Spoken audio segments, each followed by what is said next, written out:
Hello, everyone. As you trickle in, feel free to drop your name and your pronouns, where you're coming from, any information you'd like to share in the chat and interact with each other. We'll get started in a minute.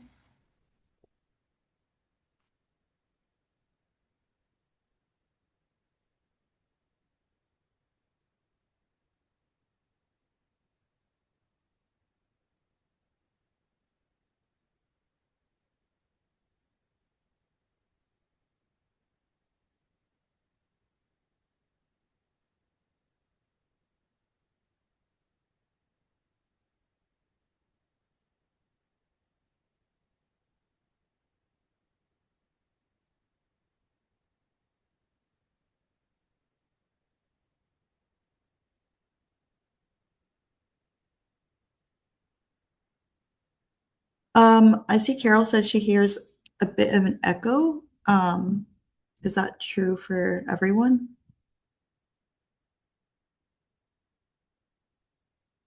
No, you sound fine to me. I mean, a little echoey, but it's not like a feedback or anything. Okay. Okay, good. Well, I want to make sure you all can hear me. I'll go ahead and get our program started today. So we don't take up too much of your busy day. But hello, everyone.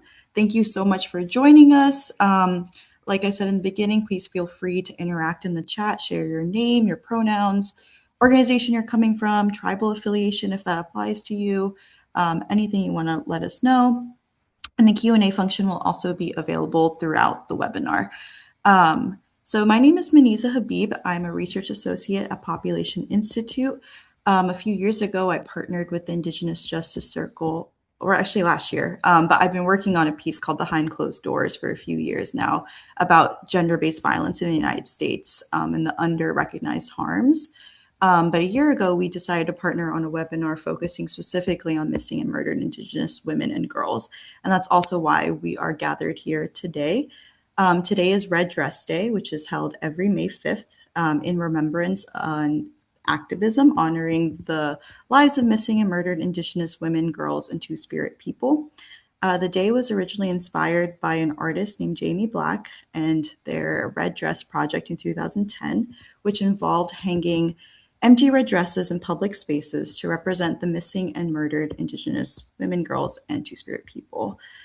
So today we honor those lives that were lost and those are yet to be found. And I thank you all for joining us in this important recognition. And it's really spaces like these where we can begin to talk about what can we do about this issue. So before I hand it off to Kelly from Indigenous Justice Circles and our wonderful panelists, I'm going to speak just a little bit on the issue of femicide in general.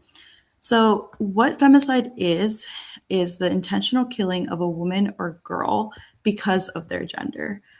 So, this just means when a woman or girl dies because of their femininity or because of who they are as a woman or girl, that is considered femicide. It's not often a term we use in the United States. I believe it's because we try and distance ourselves from these kinds of gender based harms, but it is definitely happening here. It's usually committed by a familiar person and involves ongoing abuse, threats, intimidation, or sexual violence. And it's deeply entrenched in harmful societal norms and toxic masculinity, which means that it usually comes about due to masculinity, like insecurities with someone's masculinity, imbalanced power dynamics, or oppression, and a deep hatred of femininity. So, like I said before, we like to pretend it's not happening here, but it very much is. In 2023, the prevalence of femicide in the US was found to be 2.6 per 100,000 women. And this is among the highest reported figures of all high income countries.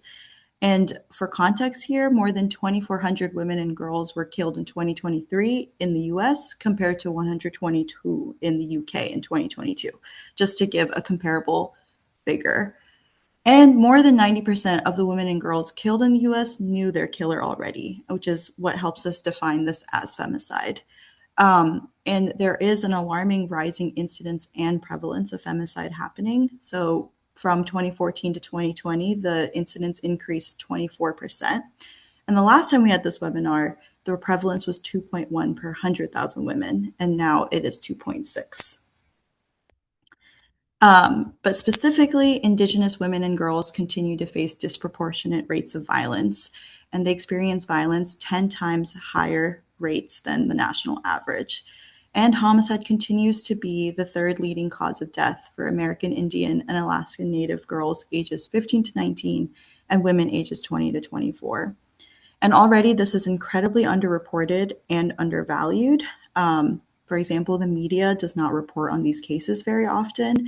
And even within the reporting system of the US Department of Justice, most of these cases don't go recorded. So, a 2016 study across 71 cities found that there were 5,712 cases of missing and murdered Indigenous women, girls, and Two Spirit people, but the Department of Justice had only recorded 116 of them. So, it is woefully underreported in the national system. So, what this crisis really reflects is a profound and systematic failure to prioritize Indigenous women's lives in data and policy responses. And preventing this requires more than just reactive policies, it needs the root causes to be addressed. And this goes back far and deep because colonization has showed that violence is a great way to assert your power. And that has been going on for since the start of this country. And the systematic oppression also impacts Indigenous women at highly, highly disproportionate rates. But for starters, in prevention, education needs to be recognized for what the value of education is. Comprehensive sexuality education, for example, is key in gender based violence prevention. This type of education can equip young people with the knowledge and skills to understand consent, build healthy relationships, and challenge harmful norms and gender empower. Research does show that gender transformative education can reduce intimate partner violence and promote healthier, more equitable relationships. And for Indigenous communities, it is especially important to have a safe space for exploring and reclaiming bodily sovereignty and pushing dignity centered advocacy. So, for example, the Indigenous Justice Circle has created a curriculum that focuses on restoring Indigenous matrilineal systems and leadership, community connection, and tribal sovereignty. And these types of curriculums can influence healthy dialogue around bodily autonomy across all the genders and reaffirm positive relationships. And we'll talk more on that later in this webinar, but just to give you a taste of what we're thinking about. But really, what we need is sustained and coordinated action across different actors in the community. And that includes us, that includes policymakers, the media, teachers, counselors, everyone needs to get involved. So, for one, we need to expand access to CSE or comprehensive sexuality education to all communities, which requires us to advocate for that and policymakers to make it happen. We need to invest in Indigenous led solutions. Some of you will hear about that later today, but this includes, but is not limited to, specifically appropriating resources for local and tribal responses and investing in tribal advocacy services. And we also need to improve accountability across all systems. I mean, the lack of reporting is honestly just outstanding. So this includes improving data systems, strengthening coordination across jurisdictions, and supporting specifically tribal sovereignty in controlling data and addressing violence. So if you'd like to check out more about this fact sheet on the crisis, you can scan this QR code on the screen, but I'll also drop the link in the chat. So if you miss your chance now, you can read it there. But without further ado, I want to get to the main part of the webinar, and I'll hand it off to Kelly. Thank you so much, Anisa, for those informative but sobering statistics. So we're going to turn to our responses to deal with this crisis and hopefully prevent it in more and more cases. So good day. Thank you for being here. And we're really excited about this important conversation. We want to focus on protecting the bodily integrity, safety, sacredness, and healing of Native American girls and women. My name is Dr. Kelly Holman. I'm an enrolled citizen of the Cherokee Nation, and I serve as the founder and executive director of Indigenous Justice Circle and its program, the Indigenous Adolescent Girls Empowerment Network, or IMAGINE. Our work is rooted in the belief that Indigenous girls and women carry inherent strength, wisdom, and sovereignty, and that when our girls are protected and invested in, our communities thrive. Today's panel brings together three powerful women whose work with tribes spans advocacy, education, health, culture, and prevention. Each is deeply engaged in creating culturally grounded pathways to safety and healing for Native girls and women to thrive, whether in tribal communities, schools, or urban clinics. The conversation will explore how systems, culture, language, health, and community come together to protect bodily integrity and to restore what has too often been taken from Native women and girls. We will talk about resilience, risk, and most importantly, about reclamation and hope. It's an honor to moderate this dialogue, and I'm grateful to our panelists for sharing their knowledge, lived experience, and leadership today. So, as brief introductions, we want to welcome Randy Lynn Boucher Gallego.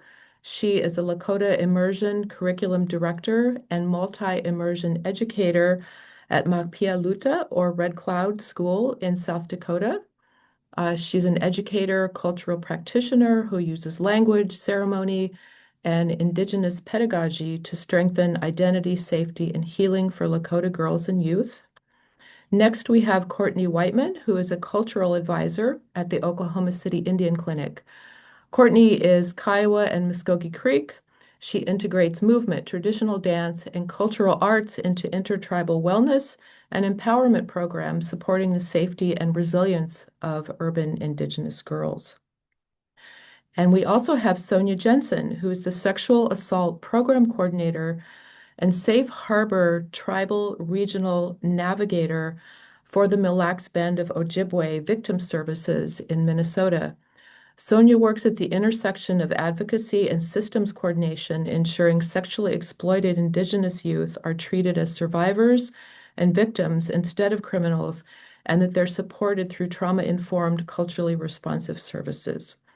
Today, our strength-based dialogue will lead with cultural resilience and protection while acknowledging risks.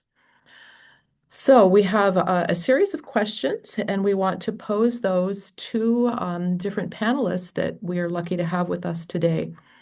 The first question is about cultural foundations of protection, and I want to direct this to Randy Lynn first and then to Courtney. So, Randy Lynn, across your work, what Indigenous teachings, practices, or relationships most powerfully affirm the sacredness of Native girls' bodies and provide protection as they grow into womanhood? Good to be with you today. Thank you for having me. I think that's a really important question. And just to be honest with the answer, it doesn't begin with a curriculum. It doesn't begin with a program outline, but with a memory, a personal memory of knowing the feeling of being alone, wanting that guidance, wanting a place of acceptance and understanding, and taking that experience and knowing that they're not just myself, but many young women out there are feeling the same way. And, in that moment for myself, what a big learning curve, I guess, the practice was that moment when someone made the choice to become my relative, to allow me that safe space, to allow me that place to heal, allow me that space to become who I was meant to be. Kinship was key. Kinship was key to becoming that relative to these young women, to allow them to feel safe in that space. So across the work in healing camps, with the Girls Society here at the school, in our summer gatherings, these teachings, practices, and relationships have been crucial in creating this safe space for our young women through their bodies, having them understand who they are and what they represent, but also creating that space for them to learn, to feel, to heal. So kinship to me has always been the framework in all the work that I do. Um, but Thank you so much, Randy Lynn. Courtney, what about your thoughts and responses in the work that you do? Yes, thank you. Good afternoon. I'm happy to share with you all. So, to answer the first question, I always start by grounding our girls in identity, especially in an urban setting like ours. I remind them that we are not one story. We all especially here in our clinic, our urban area, we all come from different tribes with different languages, different teachings, many different teachings. So, one of the first things that I encourage is curiosity about who they are, their tribe, their traditions, their lineage, because that self understanding is a form of protection itself. And from there, the work becomes about connection and practice. And I come from a background of going to powwow, so I try to share that with my group and my girls, and through dance and beadwork and through creating. I tell them they're not just activities, they're not hobbies, they're teachings, they're ways our bodies learn and discipline with pride and respect. And those things remind our girls that their bodies are not something to be taken or defined by others, that they are sacred, they are powerful, and they carry culture. And in our intertribal space, what's really powerful is that we're learning from each other with our different tribes, our different backgrounds, while still honoring where we each come from. And that collective sharing becomes a protective force. It builds community, it builds belonging, and it reinforces that they're never alone in who they are. And so for me, all of the teachings from our classes and our groups, the movement, the traditional dance, the creation, and identity all work together and provide protection as our girls grow into womanhood. That's beautiful. Thank you so much, Courtney and Randy Lynn. All right, our second question focuses on identity, belonging, and embodied confidence. And I would like to direct this one first to Sonia and then to Courtney. So, how does movement, culture, and embodied practices help Native girls develop confidence, healthy boundaries, and a sense of belonging in their bodies? Hello, everyone, and thank you so much for having me. Um, yeah, in my work, when I first encounter youth, I notice how hard it is for them to open up about what happened to them. And honestly, I get it. From my own story, I know how hard it is to, and how exhausting it is to tell what happened over and over again, just to find out that many people will not listen, or worse, they will not believe you. Um, a lot of the kids I work with have already been through different systems by the time they meet me, and they just don't trust me anymore. They are wondering if I'm just another adult who is going to promise help and then disappear when it gets really hard. So I do not ask them what happened. I not right away at least. I try to build rapport, and I tell them that what we talk about stays with me, and that their safety is the most important thing, that their feelings are valid, and whether anyone else agrees with them or not. And I tell them that something I want every young person to know is that consent is not a fixed term. It does not mean that it's once given, it is locked forever. And consent is fluid and it can change. And that is one of the most important things I think a young person can understand about her own body and her own story. Thank you so much. Yeah, that's something we need to emphasize more is consent for sure. So thank you, Sonia. Courtney, what about you?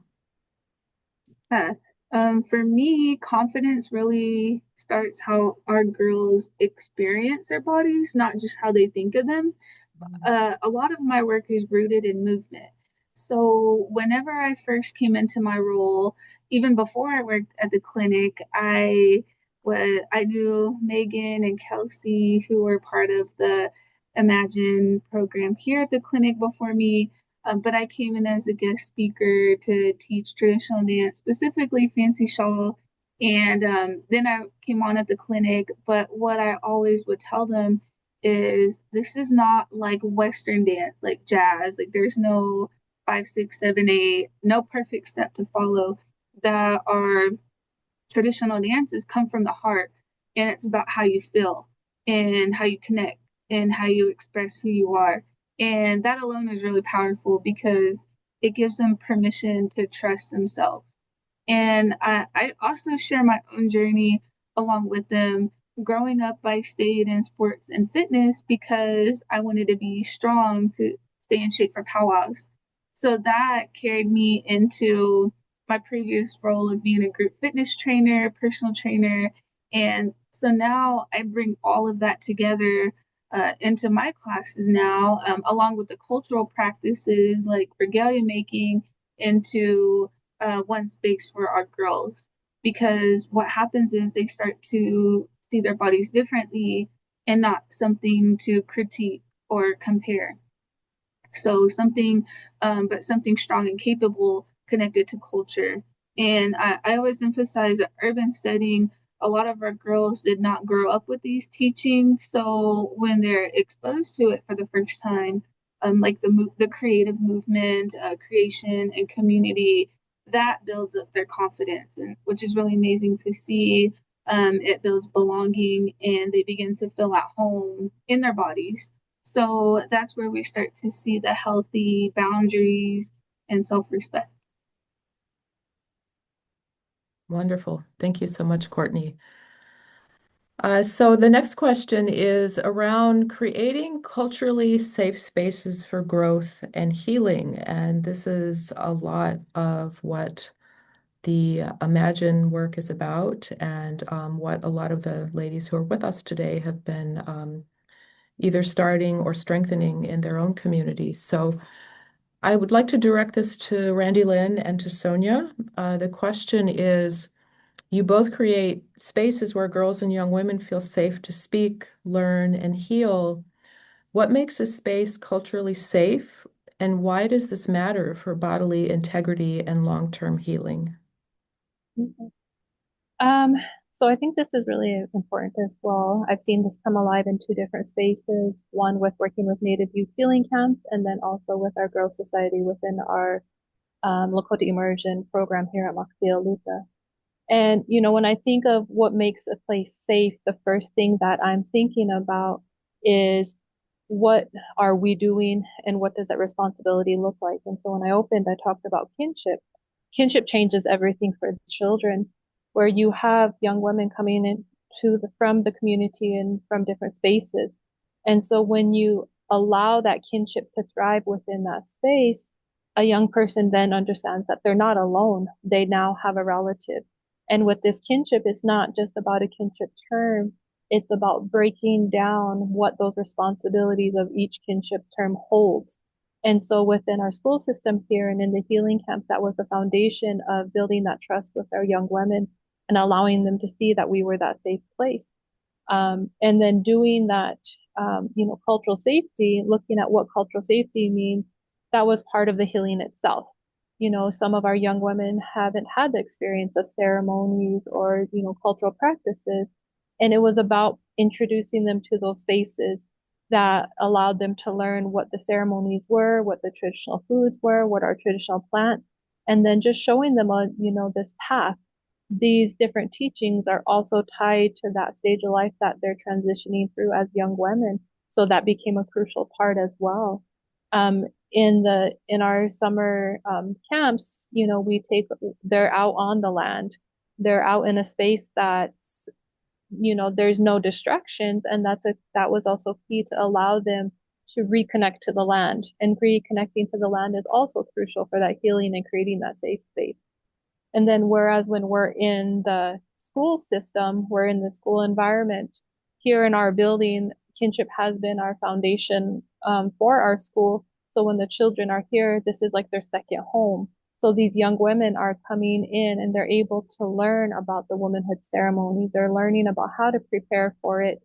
And they know that their relatives are standing there with them and guiding them through all of these things, to the point where if they have those difficult questions, they're comfortable in asking them.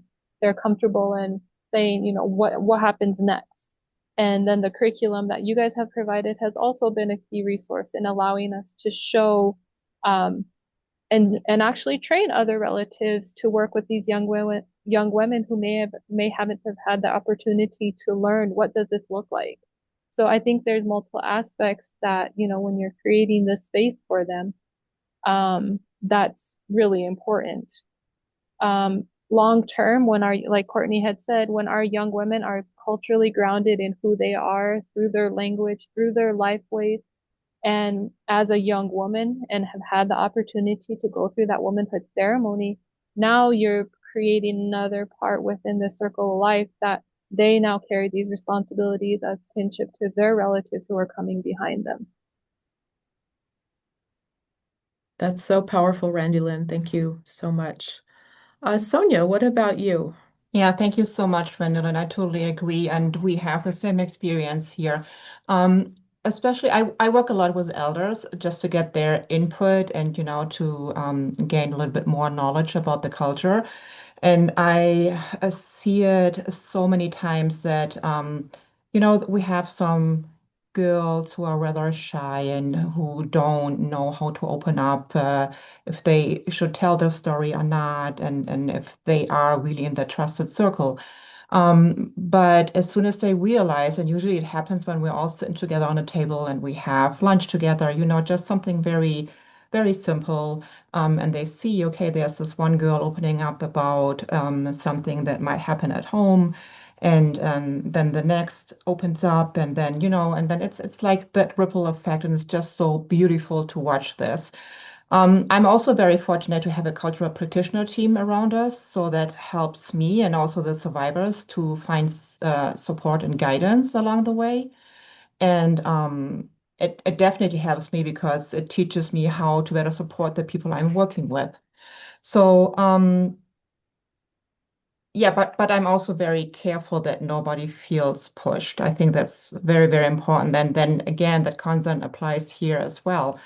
It can be retrieved at any moment. Survivors need to know that we believe them and that they are their own navigator when it comes to sharing or not sharing their story. That is their decision and not ours. And on top of that, we try to create spaces where girls support other girls and spaces where they know they are not judged and where they are finally believed and finally seen for sure. Thank you so much, Sonia. And I think you'll have a chance in the future questions to talk a little bit more about the Safe Harbor program that you're working on. So we want to hear about that. Yes. I didn't say it at the beginning, but if anyone has questions, we will make time to field them after our panel discussion here. And so if you use the Q&A function, uh, please just enter them there. Someone asked maybe if the slides would be shared, and so I'm not seeing any more questions, but feel free to put them in the Q&A, and we'll try to get to those before we finish up today. All right, so moving on to our next question. We want to talk about some of the challenges and risks that our girls and young women face. And, we obviously don't want to define our communities by the risk or by sort of negative stereotypes. We want to be strength-based, but we also want to acknowledge the risks so that we can start to build and strengthen those structures that can help protect girls, women, and other missing relatives. So I'd like to direct this to Courtney and Sonia. So even with strong cultural foundations, girls navigate real systematic and geographic challenges.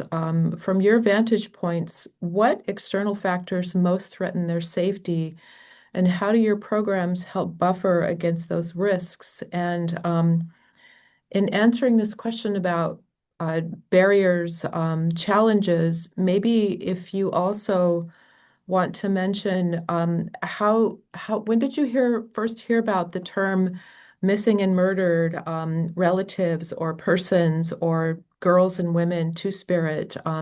When did that become sort of, a consciousness of yours? Or maybe you saw or experienced things before that and it just wasn't called that yet, right? So anyway, if you could talk about the risks and then how your programs help address those risks in your local work. Courtney. Right. Okay. All right. Yeah, so first I can talk about the risk in our program, and then I can, to your last question, I can share some insight on that. But living and working in Oklahoma City, we can't ignore the reality of our environment. We sit right at the intersection of major highways like I-40 and I-35, which brings very real risk, especially around trafficking. There's a really bad area. I'm not too far from the clinic and the airport, and trafficking, exploitation. And it is something that our families are deeply aware of. And we hear it in how protective they are, teaching their girls to stay aware if they're at the grocery store, to look out for each other, and to move carefully, even in everyday spaces, just like parking lots or stores. And even growing up, my grandma and grandpa lived in Oklahoma City, and I was never allowed to play in our front yard by myself, and I didn't realize that at the time. But so yes, those external factors are real. But what I don't want, Kelly, like you mentioned, is that for that to be defining of the story for our girls. And what we focus on is it building internal strength and community protection. In some of our classes, we have had some people come in and teach self-defense to our girls, and kind of that same thing, just be aware, keep your head on a swivel, always be looking out for people. And again, through our programs, we're not just talking about safety, we're building it, and we're creating these spaces where the girls feel seen, where they're connected to culture, and where they develop confidence in themselves and their instincts. Because when a girl knows who she is, when she feels grounded in her body and her community, she moves through the world differently. And we also emphasize community awareness and looking out for one another and not being isolated. And that sense of collective responsibility is something that our communities have and always had. And it's one of our strongest protective factors. So while the risk exists in our geographic area, our response is rooted in culture, connection, and empowerment, and not fear. And I do want to share a short story of the first time I have encountered any of this. It was probably about 20 years ago. I played basketball on a youth league, and it was all native. And we're kind of broken up into age groups. And there was a girl, she was older, probably about 3 or 4 years older, and she was a really good basketball player. And then I didn't really hang out with her because she was older, but but yeah, and this is before I had ever heard of MMIW, MMIP before there were all these awareness groups. And I remember my mom coming into my room one day, and she was asking me what that girl's name was. And then I told her, and then she told me that they found her body on in a dirt road in a rural town where we were from. So that was kind of like my first memory of it being very close to the community where I grew up. So and I was probably like sixth or seventh grade at that time. Wow, that's powerful and heartbreaking. So really emphasizes the importance of the conversation we're having today and the work that you all are doing. Sonia, could you talk about the risks that girls face in your community and how your program helps buffer against those risks? I think the highest risk or the danger that we see actually here is the jurisdictional confusion that we encounter still. By the time a survivor reaches me, she has usually already been through several agencies without any real outcome, and on top of that, the administrative work, it just takes so long, which causes a huge delay in services.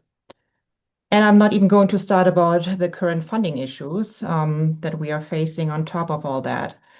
I think that is why more than ever we have to work together.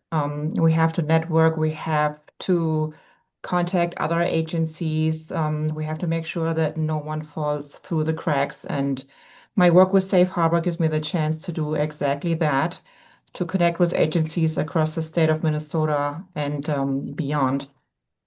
For anyone not familiar with Minnesota's safe harbor law, it recognizes sexually exploited youth as victims and not offenders. That single shift changes everything about how a young person is treated when she comes into the system. Instead of consequences, she gets services, advocacy, and care. The law shields her from further harm. Alongside the law, we are seeing real impact through education. I'm a certified facilitator for the Not a Number curriculum from Law 146, and it's a prevention program that teaches young people how to recognize exploitation and trafficking, how to protect themselves, and how to look out for friends who may be at risk. Statewide, we are seeing the success of this kind of education. Kids walk out of the curriculum with language they did not have before, and that language can save lives or at least give them a different perspective. And speaking of MMIR, yes, I mean, I first encountered when I started working for the Mille Band, it was not in my verbiage at all at first. In fact, I couldn't believe it. And but what I've come to understand is this, that MMIR is not an abstract issue or just a statistic. It is a real lived reality for so many families that we are serving here. So many survivors I work with have a relative connected to this in some way, and a relative who is missing, who was murdered, or whose case never got the response it should have. That history is present in almost every case I take on, really every case. And even if it's not the reason a survivor first walks through the door, it's just so heartbreaking to hear all these stories. The impact on my work is very real. It shapes how I do advocacy and how I approach intake and how I build trust. I cannot treat any case as if it's happening in isolation because the trauma a survivor is carrying is rarely on her own.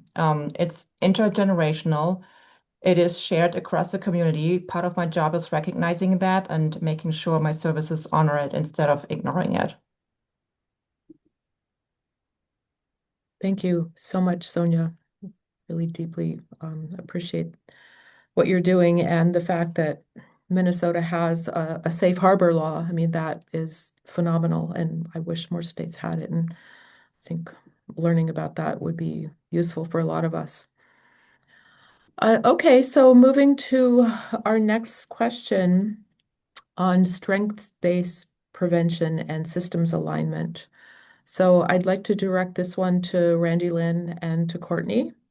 So when prevention is rooted in Indigenous values rather than in deficit models, what does effective collaboration between education, health, and community spaces look like for supporting Native girls? I think like you had mentioned earlier, when we look at deficit models, the first thing we start with is data statistics. And the community becomes a site of risk rather than a source of resilience.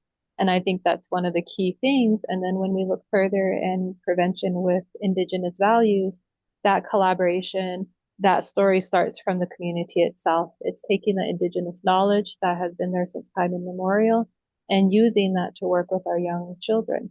With our experience with the Young Women's Healing Camp, that started with our elder relatives within the community. And it started with a cultural framework from my mother-in-law, Ethel on Two Dogs. And she guided us through this cultural framework of how we would use this to apply it to the camp that incorporated our Lakota ceremonies, our coming of age ceremonies, the Lakota language, teachings and values, to guide the girls into womanhood. And so for them, it was that was crucial. So, you know, when we think of where this knowledge comes from, we have it within our communities already. And then when we look at how does that transition into an education system, I think because the groundwork was already laid from the healing camps within the communities for the last 14 years, it was easier to transition it into an educational space. With us as a school, one of the ways I look at it is we're the host. We're bringing in our relatives from the community to offer the teachings to these young women to help them through this path of their womanhood and preparing for the ceremony. So we act as that relative in creating that space, but bringing in those voices that the young girls need to learn from, but also creating a broader community of not just the education system, but bridging that with the community as well. And so I really feel that those go hand in hand. And then it's like you're not separating it from a community space. So you're not separating the health, the community, and the school. Instead, you're bridging all of those together and making sure that a relative who may be in a health background can come in and talk to these young women. A relative who has traditional plant knowledge is welcome in to talk to these young women. But really making sure that that relationship building is happening with the children, but also within those spaces that each entity and the people where they work. I think that's been crucial for everything that the work we've done. And then the next part of that is, okay, if we're creating these spaces, what does that look like going forward? For us, we've been fortunate to see our young women who have gone through these healing camps take on the leadership and the ownership of running them and creating even more spaces within the community for our young women. So for the past few years, we've had the young women leading these camps and these spaces. So I feel like through all of connecting all of those together, that resilience, that cultural knowledge, the language, the teachings, and the leadership, it's allowed our young women to heal and grow and become that new relative to create the space for the other ones. That's fantastic, Randy Lynn. So it really is an intergenerational kind of cascading leadership initiative that you have going that where culture is the thread. Yeah, so Courtney, what about your response to this question in terms of when prevention is not rooted in deficits, but it's effective collaboration between education, health, and community spaces? What does that look like for supporting girls? Yeah, of course. For me, strength-based prevention is really about giving our girls something to move toward, not just something to avoid. And when I think about my own life, because that's how I program all of our classes, a lot of what kept me grounded growing up was culture. So learning beadwork, creating, being involved in powwow dancing, it gave me purpose as a young girl. And something to take pride in. And with dancing, I wanted to be better. I wanted to be strong, to be in shape. So that pushed me into sports. And with sports and school come expectations like staying on top of your grades. So all of those things, culture, movement, education, they weren't separate and they worked together. And for me, that kept me focused and on a good path. So now for our program, that's exactly what we try to create for our girls now. And in our programs, we're not just offering one piece, we're bringing it all together. We are offering them cultural teachings, the creative skills like beadwork, movement through dance and fitness, encouragement in school and other activities. They get nutrition lessons from our dietitians, annual checkups, just the whole person. Because whenever all of those things are aligned, the clinic, school, community spaces, we're all reinforcing that same message of wellness, culture, and self-worth. And for us, that's where prevention really happens. So it's not about telling the girls, don't do this or stay away from that. It's about helping them build a life that they're proud of, one that keeps them grounded, connected, and moving forward. Thank you so much, Courtney. It is really important to have something that you can do, not just something that you shouldn't do, right? Often the list is don't do this, it gets too long, and we need to balance that. So thank you for that perspective. So I wanted to pose a sort of closing question to each of you, and perhaps we can have Sonia go first, and then Randy Lynn, and then Courtney. Building on the strengths that we have discussed, culture, bodily strength, language, education, and advocacy, what do you believe must be protected, reclaimed, and strengthened so that Native girls and women can grow in their safety, dignity, and sacredness? And how can our work continue to support one another across communities and systems? So, Sonia, do you have any thoughts on that? Yeah. First of all, I would like to say thank you again to allow me to be here as an ally. I feel very honored. So what gives me hope is that I'm not doing this alone. And I think this is so important in that kind of work. When we just look around this panel, all these women, whoops, what happened here? Um, then when we look around or look beyond, the elders, the youth advocates, educators, mental health, medical providers, and all these people involved, we are exactly what I have been asking for, a network. A network that can only continue to grow from here, and it has to grow because a network is harder to break than any of the programs. Supporting one another across communities looks like real simple things, like picking up the phone when we cannot find the answer, sharing what we are learning instead of guarding it, or referring to each other. And when funding is threatened and when a program is on the chopping block, speaking up for one another, even when our own program is not one at risk. And I think the young people are watching. They see whether we walk away or whether we stay or take the extra step to get them the help that they need. They need to know that there are adults in their corner and who are not going anywhere. They simply need to know that we are here and that we are not alone and that they are not alone. Thank you so much, Sonia. Randy Lynn, what about your thoughts? Just kind of going off of what Sonia said, I truly I believe that this network itself has been a blessing for those of us who have the opportunity to join because when you're doing this work, it's hard, it's difficult, and you do want to be able to pick up that phone and call somebody, email somebody and say, hey, this is what's going on. Maybe you don't have the answer, but one of them will. They've had the experience, they've had the understanding, and so that's that relationship of being a relative to one another. And then one of the things I would love to see is all of our girls and who have been part of this Justice Circle Society all coming together so they see this larger picture of all these young women from so many communities. And they know that maybe it's not just our community, but there is a bigger support system out there for them to grow and to connect and to work with one another. And then I think of that and I think of them carrying what we're doing with them now, carrying that forward. So it's just like that ripple effect of creating this space, now creating even more spaces going further. Thank you so much, Randy. Courtney, what about you? Yeah, absolutely. And building off of what you both said, and what must be protected and strengthened is our connection to our identity, our tribes, and holding strong to that, our culture, our communities, because those are the things that remind our girls who they are and where they come from. And what must continue to be reclaimed are the teachings that were disrupted and our ways of learning, creating, moving, caring for one another, because there are teachings that were never fully lost. They're still here.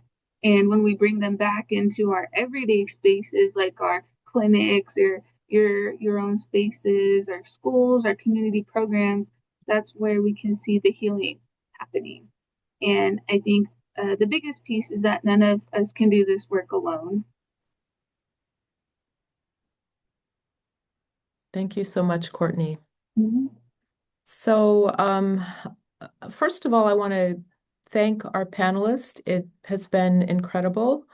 We're getting some questions coming in to the Q&A function here, so we'll leave a little bit of room for those. But I first want to say that anyone who is with us today, if you want to join what we call our Indigenous Adolescent Girls Empowerment or Imagine Circle, it's been referred to by the ladies on the call today. It's a monthly virtual gathering where people from across the Indian country are doing this work to prevent missing and murdered relatives.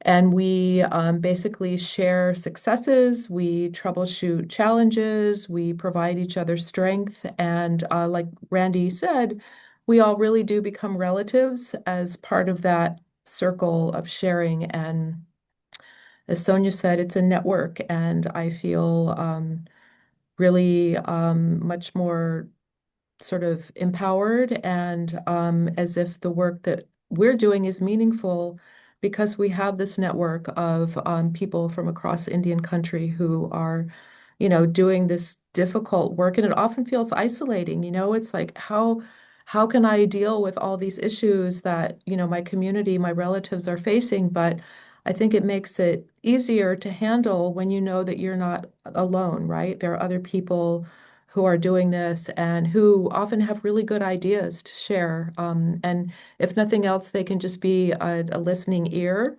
And, if you hear that someone else is going through some difficulties, with a young girl, some other relative, then, you realize that you're not alone and that it's really important what you're doing.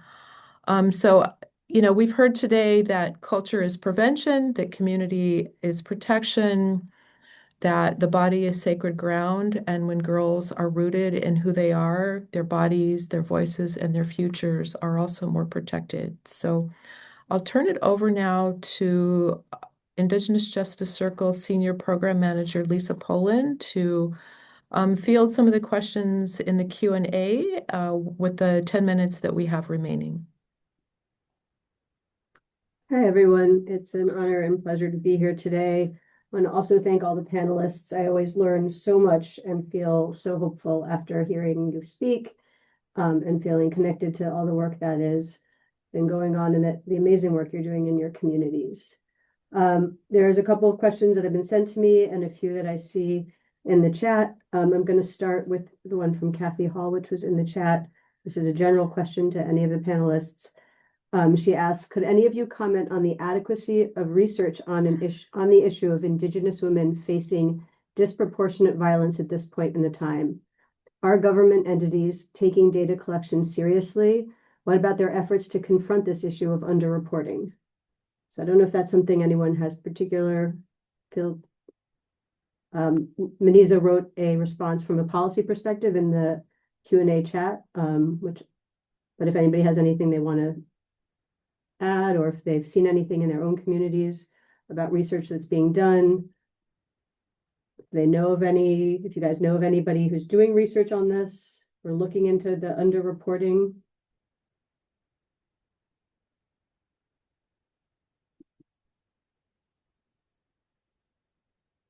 Manisa, do you want to elaborate on the answer that you typed?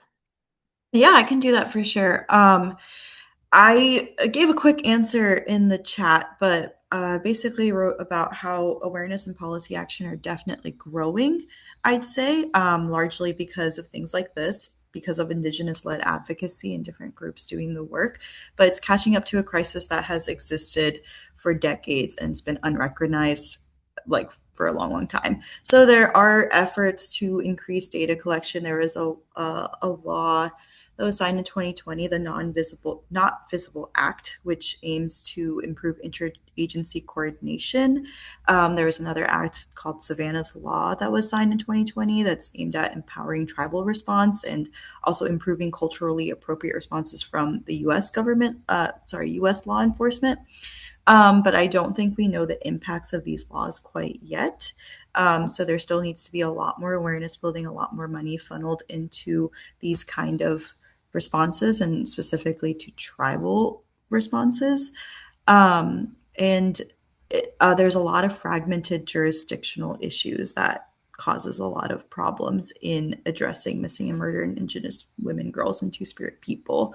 So overall, yes, we're trying to increase awareness. We're trying to increase responses to missing, murdered Indigenous women, but there still needs to be a lot more primary prevention, things like what our panelists talked a lot about today, better policy responses, putting more money behind these laws that were signed, and just better accountability on the U.S. government.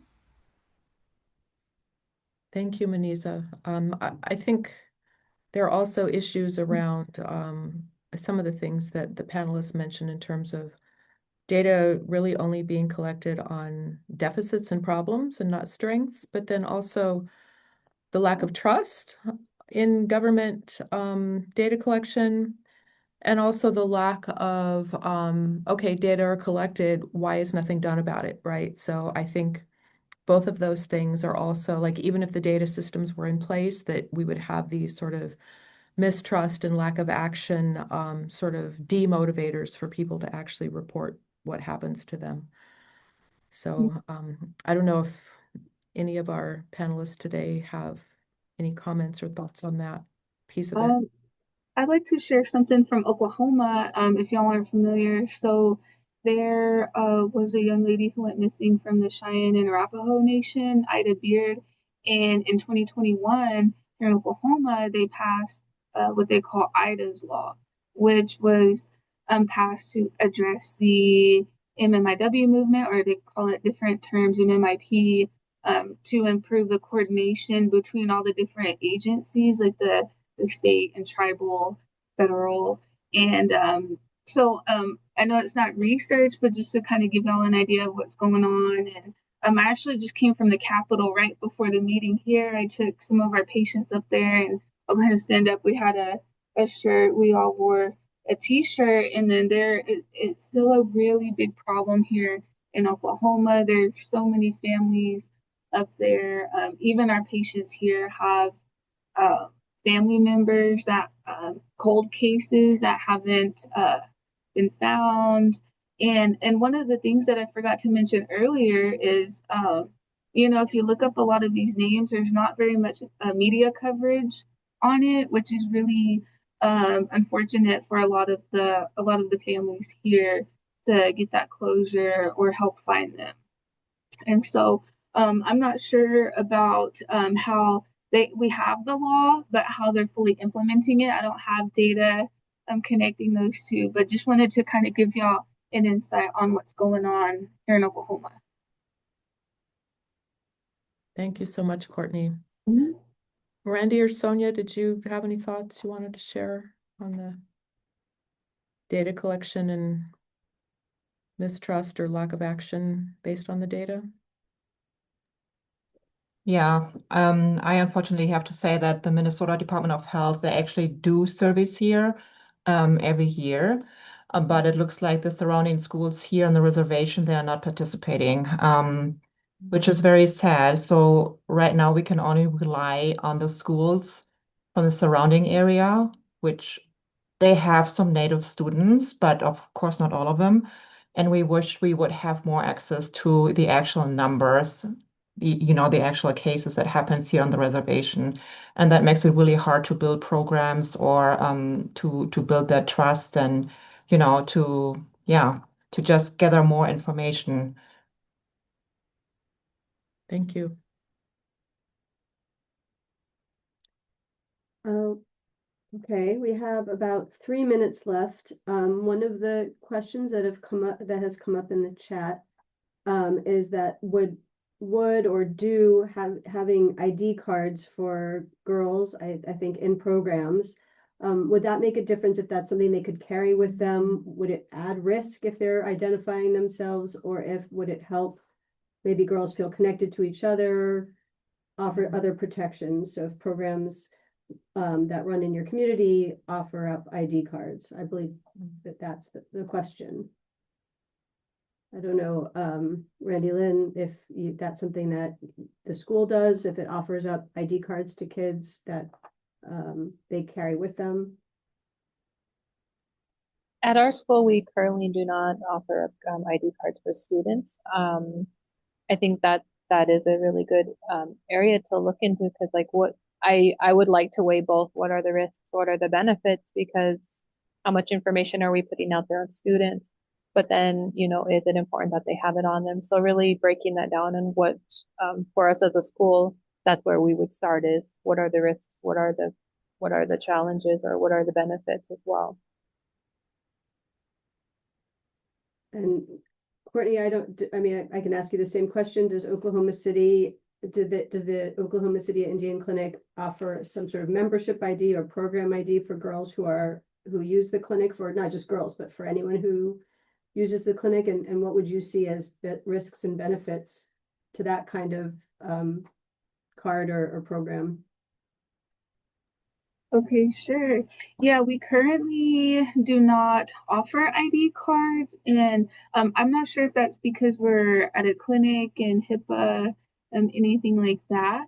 But to answer risk and benefits, for benefits, I think that's something that could be powerful about their identity, with our girls feeling like they belong to something, or feeling connected to our program and their community.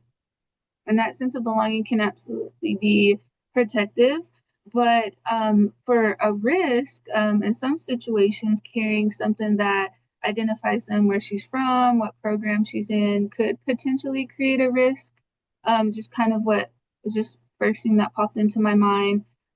Or if they drop it and it falls into the wrong hands. So we really have to be mindful about how much information is being shared or who has access to it. Courtney. Sonia, we're at the end of our time today, and I want to be respectful of everybody's time, but do you have any thoughts on that as a... No, I would actually said the same, like Courtney said. I see the same with ID cards. It could be definitely a benefit and give them a sense of belonging, but then also how much information are we actually putting out there? And for us as victim services, confidentiality is everything. And yeah, it's 50-50. I want to thank you all so much for being here today. I'm going to turn it over to Kelly for final wrap up, and I look forward to hearing more from everybody as we move forward. Thank you. So I want to thank our host, the Population Institute, for the collaboration, to Maniza in particular for her efforts, and this fact sheet that she created. I encourage you to download that. We'll also share it in our newsletter and social media going forward. But I especially want to thank our panelists today, who were fantastic, such impressive women doing such great work, and we are just so grateful for your work in Indian country to really fight on behalf of girls and women in your community. So thank you again, and we hope to stay in touch with all of you. And any panelists who has any questions, you can write to us at info@indigenousjc.org, and we'd be happy to provide you with more information. Thanks, everyone, and have a great afternoon.